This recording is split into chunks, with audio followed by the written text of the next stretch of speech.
Surprisingly, Gen Z reads more than any generation before them. That's actually backed by data. 55% of them read at least once a week, 40% read every single day. So why does it feel like we are becoming less curious about the actual world?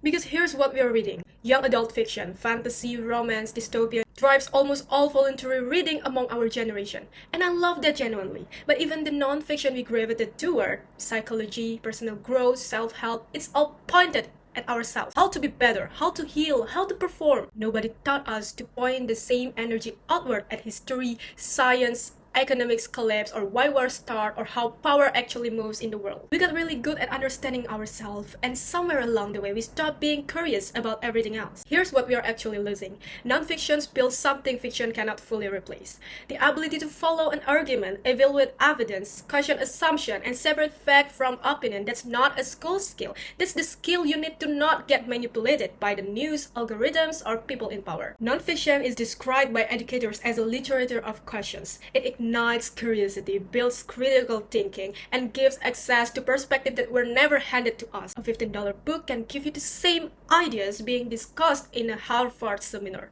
That's actually radical, but we are leaving it on the shelf. The conversation happening at Oxford dinner tables about economics, politics, history, science, and power, those shouldn't be exclusive to people who can afford the tuition, but they will stay exclusive as long as your curiosity is treated as option, as something you outgrow after school, as a hobby for a certain type of person. You are allowed to want to understand the world. That's not pretentious. That's just being awake.